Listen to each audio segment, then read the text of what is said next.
Welcome to the podcast series that Main Management is doing with our trusted partners that we have, the advisory firms. We're really excited about this. We've done one already, so this is the second one. So we're still kind of getting our sea legs, but really excited to have Andrew and Mo, two longtime friends and clients of Main Management. You guys have an awesome business. I know, Andrew, you've been running the ship there for over 17 years, and Mo, you've got seven under your belt.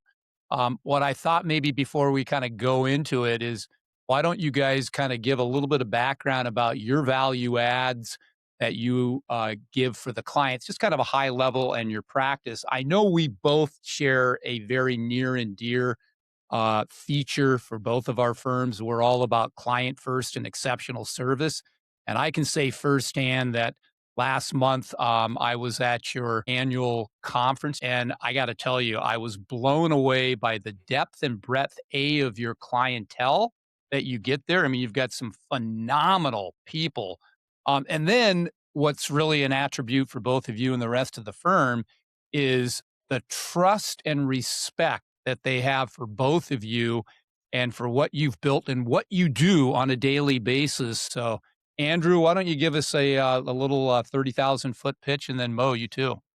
Sure. Yeah, so with the client appreciation event, which we call the Night of Gratitude, it's, you know, we have went through, I think, over the years and have done like a ton of different marketing from radio shows, TV shows to, lead gen type systems. And we got to a point, at least in this season of our operation, of course, this is still evolving and changing, but for the time being, in the last few years, we stepped away from a lot of the traditional marketing forms that we had in place and thought, for now, let's spend time and money investing in the clients that we ultimately would like to replicate, right? And many of these are just like the clients we serve day in and day out, and so that's where the whole Night of Gratitude came about. And this is something it holds dear to me, just because my father used to do an event similar to this, maybe not quite at the scale, but he used to do a big event for his clients. He actually used to have a dance floor, and I'm like, I'm not sure.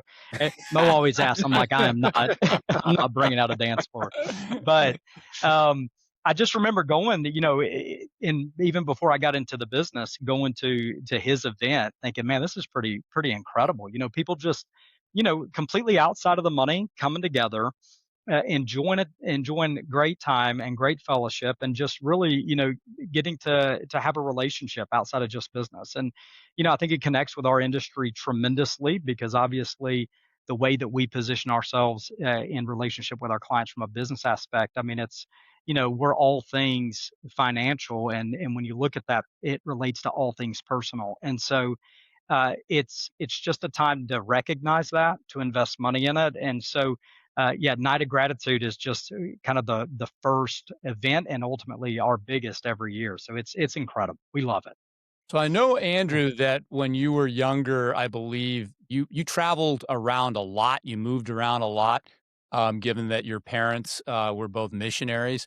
So I imagine you had multiple opportunities to be thrown into the deep end of the pool, and you had to kind of learn how to adapt culturally and adapt to a new environment. So how has that kind of served you with your business and your clientele? Oh, in general, the way I was raised, my dad, he was, like you said, a missionary, very passionate about people in general. And, growing up and preparing for the next season of life out of high school, I also, you couple that with coming from like multi-generation of business owners. In fact, my grandfather, my father, my sisters, my uncle, they're all business owners, Yep. and or were at some point. And so because of that, my dad was just adamant, hey, look, the key to success here is just serve people. Like at the end of the day, if you serve people, things tend to work out. And of course, over time it becomes a little bit more of a factor of like scalability and stuff. But just my experience of growing up in a household that was very service leading, no matter where we were, no matter what country we were in. In his ministry specifically, is a lot of incredible stories, but it was focused on rural and untouched areas. The truth is like we got to experience that, Wow. and when you get in, you take a dugout canoe, a day or two back, and then you get out, and then you're hiking, and you go to some of these areas. Just the people, the community, the children. Even though you can't, I couldn't obviously speak their Sure. language, and even my dad had to have, a layer of interpreters. It just the experience alone. Just people are fantastic, at least in their heart and their core. And so when you can really connect with that. And I think that's just, kind of our focus here, just see the heart of people, understand that, we all have challenges. We're all walking this journey Sure. out and do everything we can to help them make the next step correctly. And I think that really kind of lives and breathes right here where we are. That's awesome. That's awesome. Mo, how about yourself? Yeah,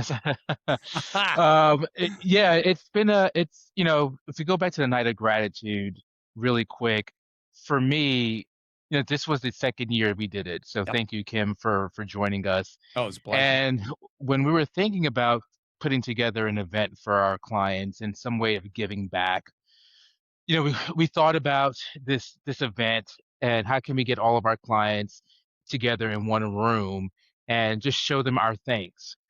Thanks for them trusting us with their, one of the biggest decisions of their lives, to help them put together a retirement plan or a savings plan or, a financial plan about their future. And the only words that we could think about was gratitude because we were so gracious and so grateful that they were able to put their trust in us to lead this important decision of their lives. So when we titled it The Night of Gratitude, w- you know, it took as you know, there's a lot of planning that goes that gets involved into putting an event like that. But, throughout the planning sessions, Andrew and I kind of said to ourselves, if we were in the client's shoes, what would we want? Right? What would we like to see? How would we like to be approached when we walk in? Even as simple as, the entertainment. Okay, if we're sitting down, what kind of entertainment would we want in front of us if we're talking about a night of gratitude? So when we put events together or any type of client interaction, one of the things we put first is the audience, right? The other person on the other side. What impact or what experience do we want them to have? And then we use that as a way to just make sure that we hit that target. So I think next year the clients want to see Andrew dance. So we may have a dance floor. Uh, And they would be very grateful for that. But my background, I'm from Brooklyn, New York. So moving to Georgia, I moved to Georgia in 2008. So you mentioned about going into different communities or putting yourself in different um, environments. yep. Well, I was a city kid born and raised. So, moving to Georgia was a big deal for me. And I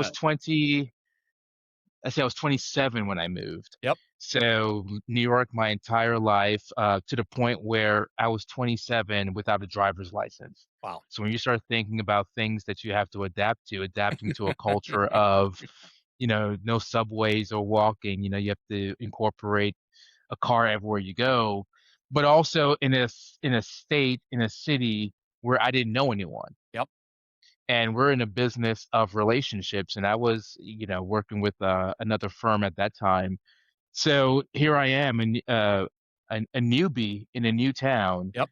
new state, where I don't know anyone, and so I had to get out of my comfort zone in some aspects and just start shaking hands and going to networking events or just put myself out there. So that really has helped throughout my career, just knowing that I'm an introvert by heart, Mm-hmm. but over the years, I've become an introvert extrovert Like it. where I can just, right now just speak to anyone.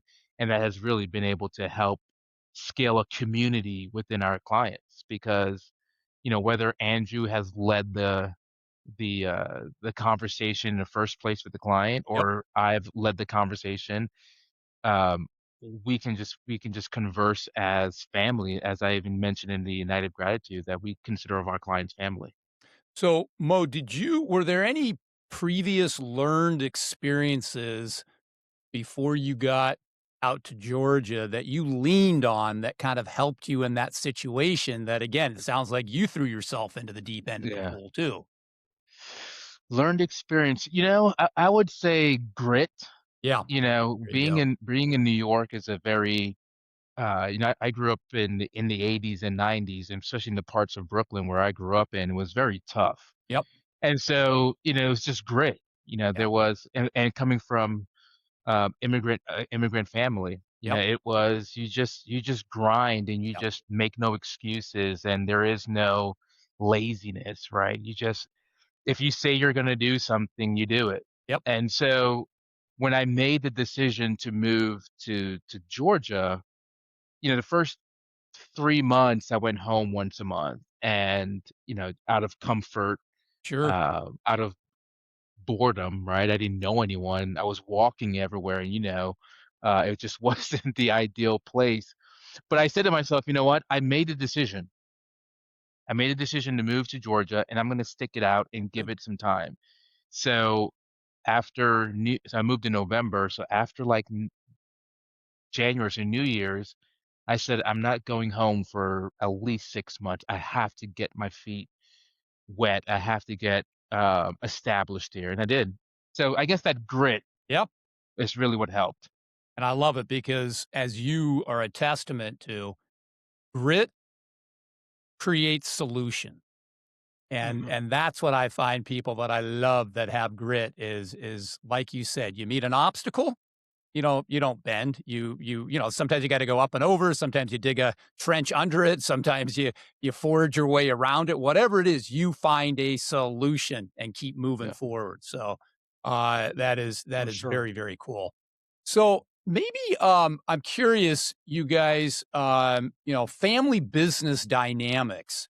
Maybe we can kind of touch upon that from both of your sides there. Maybe give a little background, Andrew, about the family dynamics and how you guys function within that, the pros and cons, and obviously how the clients feel it. Yeah. So I, it, for sure, I believe that, working with family, I know there's probably most businesses industry agnostic that can create some challenge, Yep, right? And for whatever reason, I don't know if it's just the relationship or just maybe our two backgrounds and how we were raised or whatever it may be. But we're like any other partnership. The reality is we have our challenges just like everybody else. But I think kind of what Mo was saying about grit. I mean, it really is 100% vulnerability, 100% transparency, the continued push for us to ensure that we're constantly aligned with the same goal, yep, that our message is the same, our delivery is the same, and that's mostly internal to our team. And I think we both respect the fact that we always can get better and improve. Maybe my stubbornness gets in the way at time to time, but the reality is we push each other to be better. yep, That's it. yeah. Yeah. Yeah, you brought up a very interesting point when you mentioned partnership.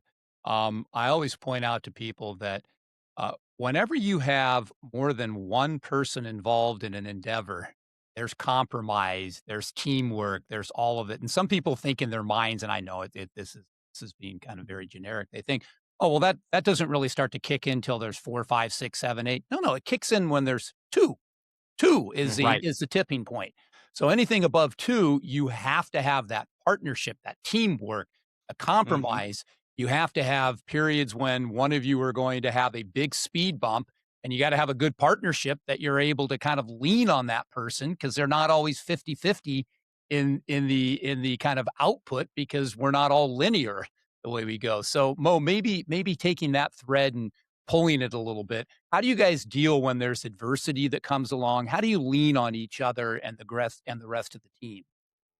That's a great question. Yeah. So I think that the Andrew mentioned the word vulnerability, Yep. and I think that's one of the key things in a successful relationship, successful partnership is that you have to be vulnerable, right? Vulnerable to relay how you feel, but also be vulnerable to accept the other person's, comments or viewpoints. And so both sides need to be in line with that. At the same token, communication is key. You Yep. know, whether it's family or not, you have to be able to. I think we have a company where we have a floor that our team feels very comfortable discussing about challenges, things that they want to see, things, even ideas that Yep. they want to put in place, right? We lead the company with a sense of everyone is an owner of their position, right? So if you are in charge of onboarding, then you are the owner of that position. And if there's ways that you think that your role can be improved by, don't be shy to let us know that, hey, I think we should be doing this because it's going to make my role better. It Mhm. also, if my role is better, the company's better, Mhm. right? So we want everyone to be owners of their position. And adversity, it's maybe that's one of the things that are different by working with family, is because even though you have the same common goal for a business, Yep. you still have the same common goal for the person and the individual, for them to be the Mhm. best person that they can be outside of business. And so if Andrew's struggling on anything personally, we have the familiar relationship to talk about it. And same token as me, Yep. if I'm struggling somewhere, that even if I don't say it verbally, Yep. we have a close enough relationship that maybe he can just see it in my face. One of the values is that we can go in the baseball field, watch Andrew's boys, and put the business to the side, Yeah. right? So we can still separate family and business at the same time. That's exactly literally what I was gonna say. Like, I mean, just earlier today, I got a text from my son, and I walked into Mo's office. I'm like, "Hey, man, Ben's on the mound today. I'm definitely gonna make it. It's at 4:15. You want to check out early?" So I think like you just the whole same concept with clients. You're taking the opportunity to have a relationship outside of the money, outside of the business. And I do think that the reason our partnership and relationship is successful, in spite of the bumps that we face, is that we actually live life together. I do know that I think that's probably one of the biggest value adds that me and Mo have is, that we're not just here, but we're also right outside of here family as Yep. well. So we get to live life together too, and that helps a lot. It's interesting. We have at Maine, we've got, and I tell this to every new team member that comes on board. I reiterate it all the time.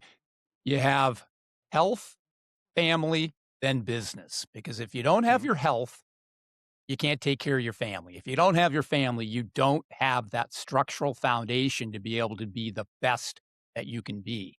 And within that confines, we always talk a lot about how, we're trying to build here at Maine. I'm kind of curious if you guys can take this thread and run with it there.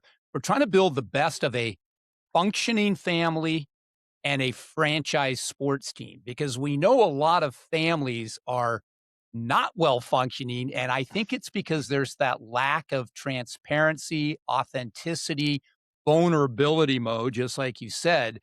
And if you put that all up front, you can really get a very well functioning family. And functioning families are going to have arguments.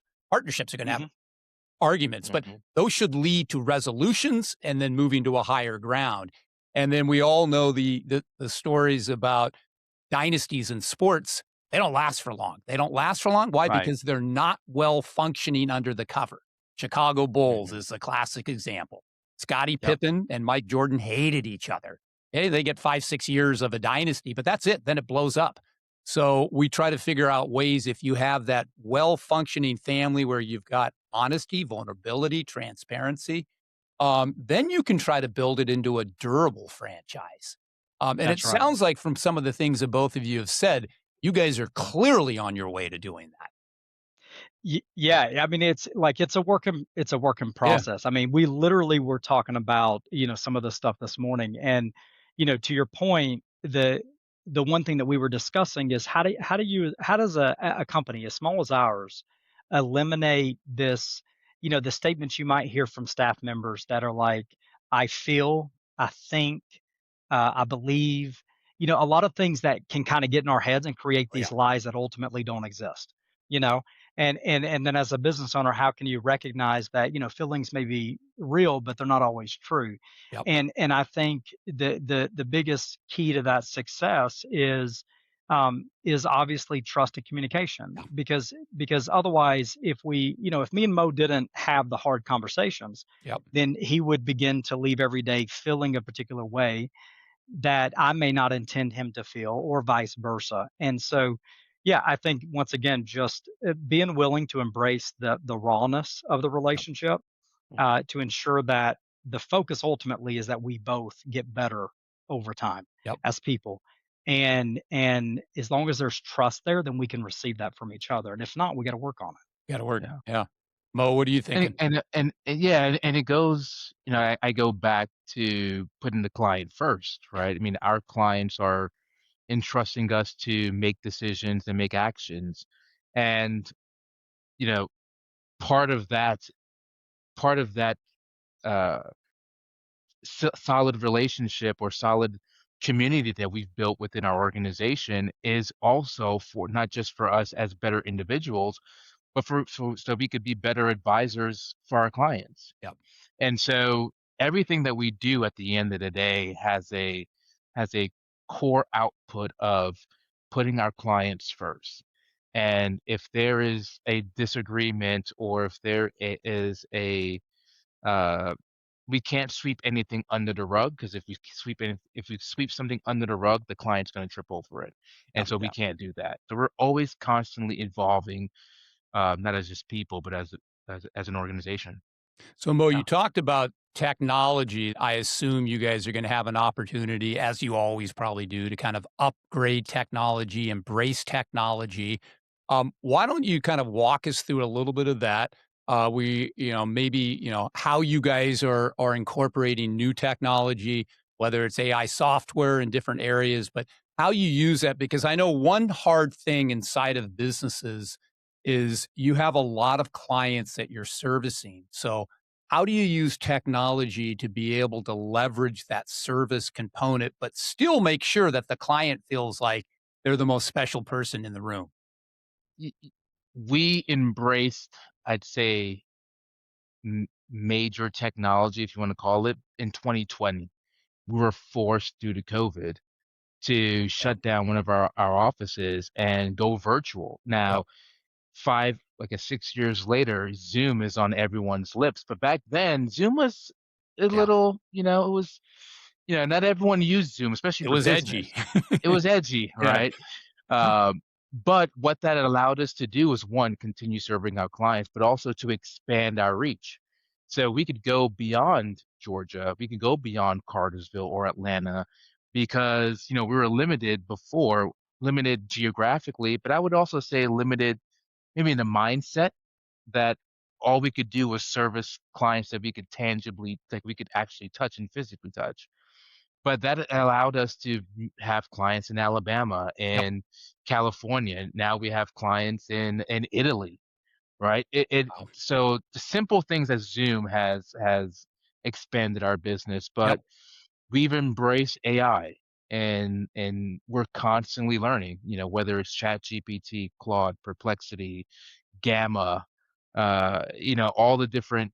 I mean, it's a lovable. I mean, it's a ton of different AI softwares that we've adapted, and what we've realized is that w- where we what we did to get to where we are right now, it's not going to be the same things we need to do to get to where we want to be.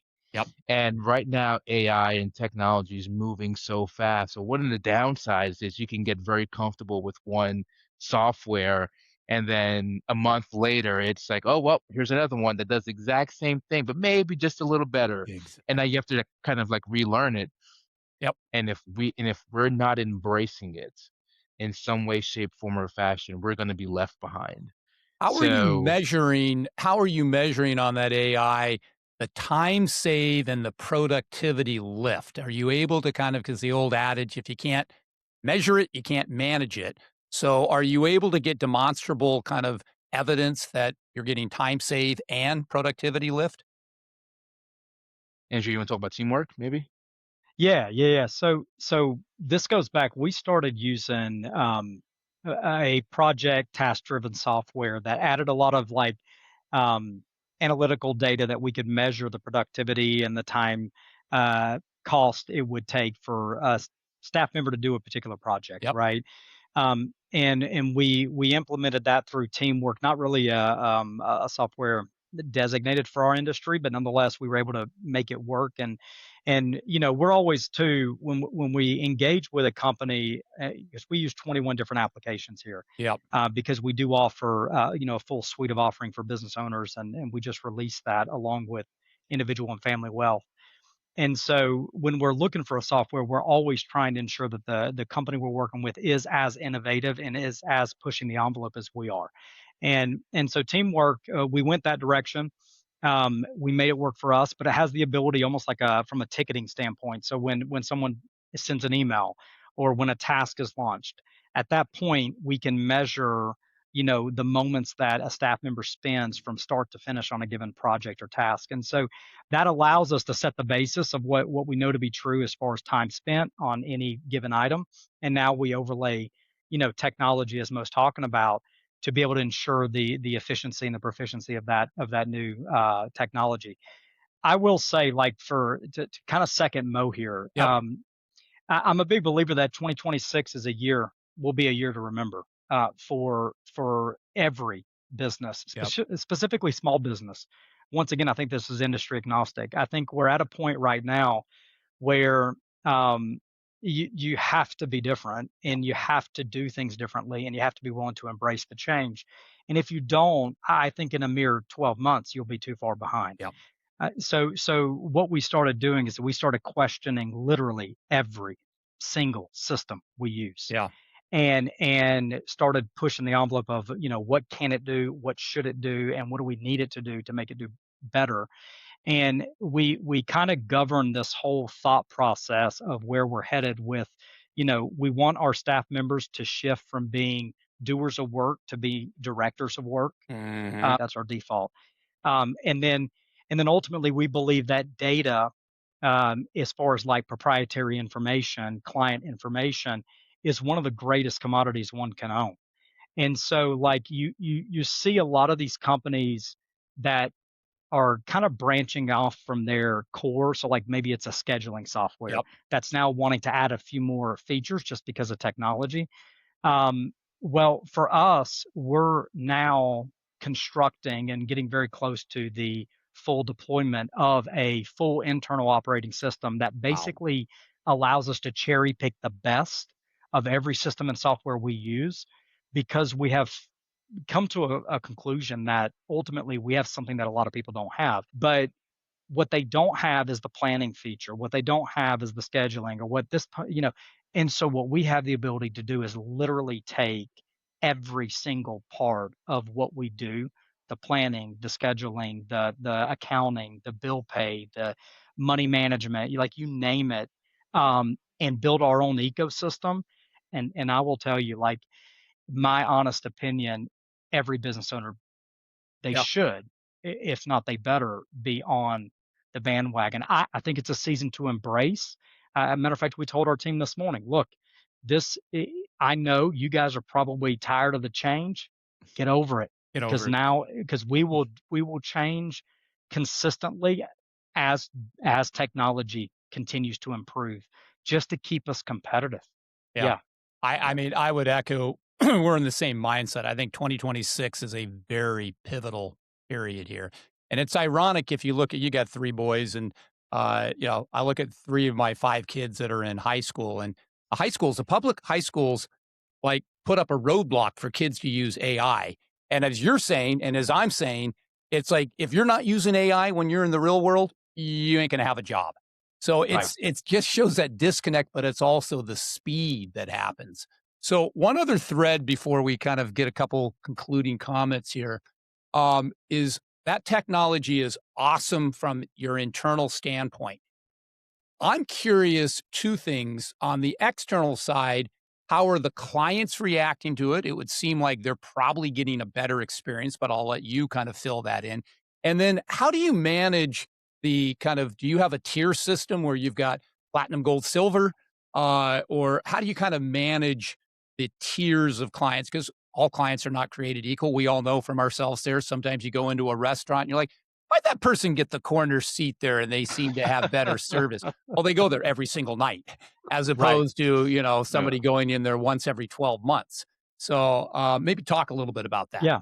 So we'll speak to like the Yeah. consumer facing side, and then Mo, you can talk about some of the new offerings too that we do Yeah. in the subscription model. But basically, Kim, I mean, we're literally once we get the internal operation the way we want to, we'll have the external. That's the end goal, is Yep. to have it. Yep.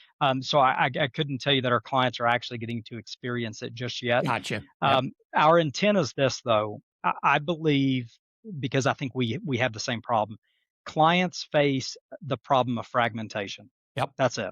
Big time. Business owners do too. I mean, you look at like your own self potentially with main management, right? You have, as far as from an operation standpoint, you have maybe a CPA, you have an accounting firm, you have a employer plan provider, an attorney building a some type of executive plan. You have a lot of great professionals. But the problem is it's so fragmented, Yep. and no one ultimately is coming together because that's not what they're incentivized to do. And so that's why we've pushed, in a direction that allows us to internally cover, which I'll let Mo kind of expand on as far as the new arrangements we have for clients moving forward. But we have the ability to not just do everything internally if a Yep. client wants us to, but we're now compensated in a way that gives us the time needed to become really the actual driver of someone's financial operating system. Mhm. And so the end goal is that the fragmentation problem is no more. That a client Mhm. can log in and they can literally do every single thing that they would Awesome. ever want to do when we're talking about financial. They can do banking, they can see all their statements, they can run their own Wow. analysis reports, they can communicate with their financial team. I mean, accounting reports, everything. And technology is at a place where we can do it. So Yeah. it's That's it's powerful. great. That's Y- powerful. Yeah. I mean, the fragmentation part is huge. I mean, I think when the days of having 7 different advisors working for you without either of them having a clue of what the other person is doing, that's what we're solving. And I think those days are pretty much over if you really want to be successful and if you really want to have a comprehensive, cohesive plan. And so what we're doing is we're navigating and driving that entire ecosystem, right? Yeah. So for us, what we've decided to do is, Andrew and I love planning. That's one of the things that we like to do. And we noticed that some clients that were coming from other advisors were just getting, they were just getting investment management. But when it Yeah. comes to taxes or, something as simple, well, I say simple, but like when to take Social Security or what about my RMDs or about Medicare, like all these different questions that they had, they just weren't getting them. They were just left kind of on their own. But we were solving that answer. We were solving those answers, but we were, like as you mentioned before, the compensation wasn't there for the workload that we were doing. And so now what we've offered is a different system where we can come to us and hire us to be your investment managers, and we will manage your investments for you, and we will do an amazing job for you. But that's where the conversation stops. And if you are looking for planning, Yep. holistic planning, then we have the planning. That's when we have planning offerings where we have either a a premier planning where it is kind of like your if there's no complications behind it without multiple investments or multiple rental properties or profit sharing or K1 distributions or anything of that sort, then we're able to offer that planning for you. But then if it gets a little more sophisticated and more advanced, we have another tier there. We're also offering the same type of services to business owners. You also have a business that you want to make sure is running smoothly and efficiently as possible, that also has employees and benefits and everything of that sort. So we're able to combine both the personal and the business planning for the individual. And and for clients, they love that Yeah. because they know that we are looking at all areas of their lives, and we can manage it all in-house, so they know that they have an actual team working for them. Yeah. And so it's something new. We've really rolled it out last year, but just like Andrew says, we're constantly improving and constantly adding on different services because the complexity of life happens. Oh, And so, and, and with the advantages yeah. of AI and technology in general, um, as long as we can bring it in-house and have our staff members that can do and move the needle, then we'll just continue offering. And the Yeah. good Yeah. thing about it is we can always add to the team Yeah. And if it's needed. brilliant. Like you said, you take this fragmentation, you wrap it together, provide way more to the client, get deeper with that client so that you become a invaluable resource and invaluable partner that they cannot live without. So I got Yeah. one kind of wrap up question for each of you guys here. I'm just kind of curious. So Andrew, what's one belief about client relationships that never changes? You've been doing this, running your own business here for 17 years. You had a lot of experience before that. What's one Ooh. belief? Um, the one off the hip that I would go to kind of naturally that Yep. I think our industry gets wrong is um, they're never worried about the investments. So They're they're never. And matter of fact, I would say that almost 100%, like 90+% of my time with my clients is not talking about the end investments at all. And I just think like most people, what they ultimately desire when they sit in front of us is they just desire clarity, yep. um, clear expectations, and confidence that they're getting the best that they possibly can. Yeah. And I think the way that we relate with our clients, maybe that's just why that's the case, but that seems to do the trick. I mean, Yeah. literally, they just want a which is why we're trying to solve the fragmentation problem, though, is because it gets very unclear Yep. when you're trying to do all these different things. But that's what they want. Yeah. Whether it's a business owner or an individual, where am I headed? What can I expect as a result of where I'm trying to go and what I'm doing now? And if you can bring comfort to them in that moment, Yep. it's yeah, I think Yeah, it's what we Andrew, I have to do. remember I got in the business in 1987 and somebody who had been doing it for 25 years said, "Hey, check out this Merrill Lynch looking at retail investors. Look at this Merrill Lynch survey that they've been doing forever." And that still does it now. And when you looked at it there, performance was number four. Number four, way, way above it was trust. I like my advisor. I like Yep. my advisor. Like all these other kind of touchy feely pieces. That's how people make their decisions. Yeah. Mhm. It's so true. So, all Yeah. right, Mo, for you, one process that every advisor should adopt. If you had to give just Oof, one oof. piece of advice to an advisor and say, if you're not doing this, this can really be a game changer for you. Come work for AMG. That's Uh-huh. it.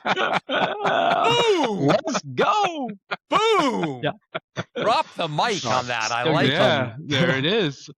One thing. Ooh, that's a good question. I would say,